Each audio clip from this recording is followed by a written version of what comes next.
Lutung Kasarung Cerita from Indonesia. Once upon a time, there was a king named Purba who had led a kingdom in West Java for a long time. He was getting old and therefore wanted to choose a successor. But unfortunately, he had no son. He thought of choosing one of his daughters, Larang and Purba, but it wasn't an easy choice. They were both very pretty and smart. The only difference was their temperament. Larang was rude and dishonest, while Purba was kind and caring. With those considerations, Larang finally chose Purba to be his successor. Larang didn't agree with her father's decision. "It's supposed to be me, father.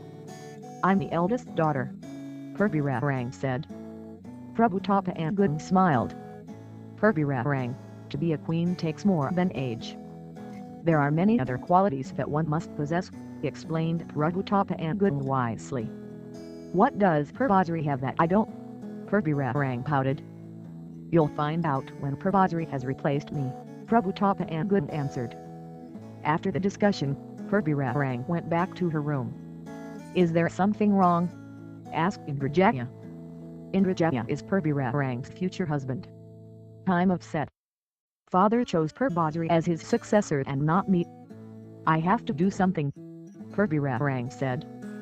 Driven mad by her anger, she came to a witch and asked her to send rash all over Purba's body. Before going to bed, Purba started to feel itch all over her body. She tried applying powder to her body, but it's no use. Instead, the itching grew even worse. She didn't want to scratch it, but she just couldn't help it. In the next morning, there were scratch marks all over Purba's body. "What happened to you?" asked Larang, pretending to be concerned. "I don't know, sis.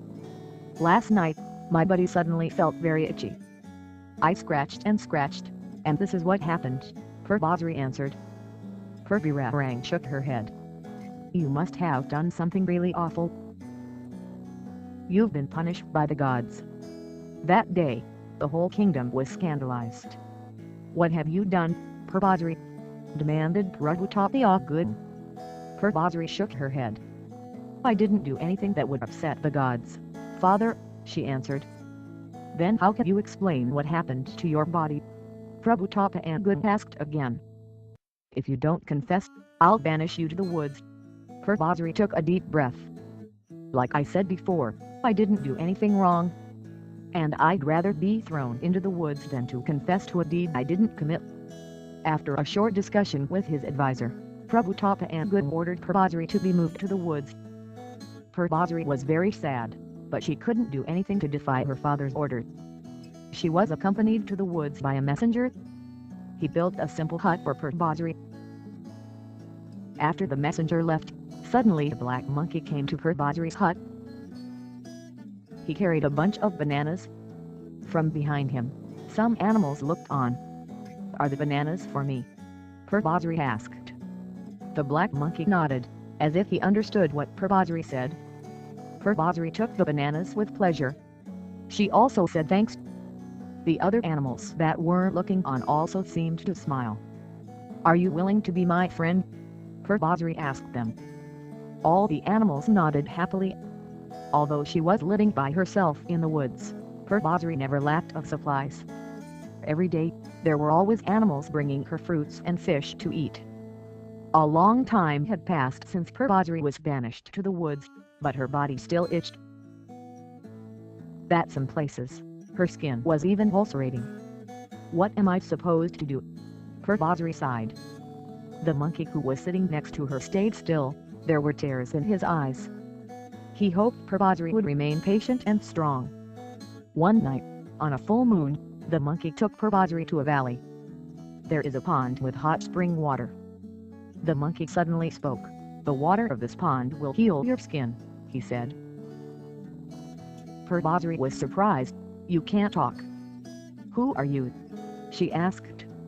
"You'll find out in time," the monkey said. Purba didn't want to force the monkey. She then walked to the pond. She bathed there. After a few hours, Purba walked out of the pond. She was shocked to see her face reflected on the clear pond water.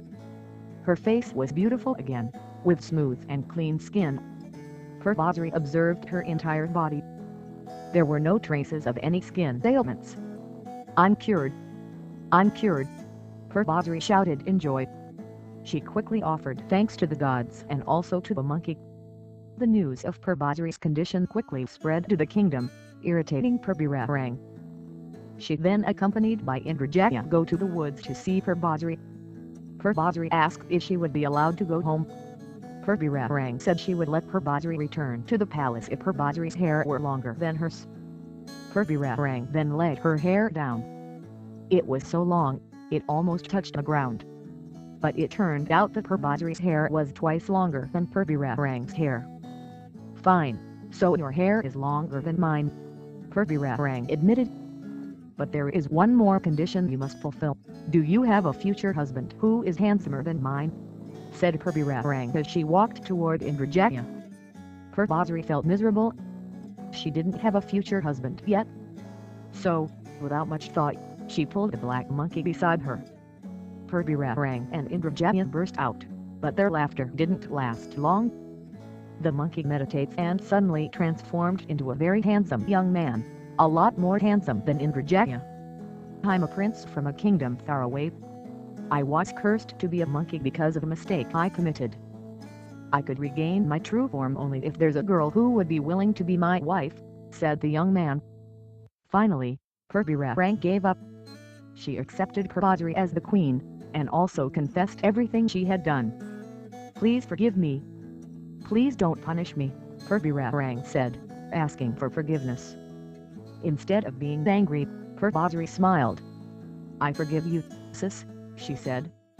Soon after, Purba became queen. Beside her was the handsome prince, the former monkey known as Lutung Kasarung.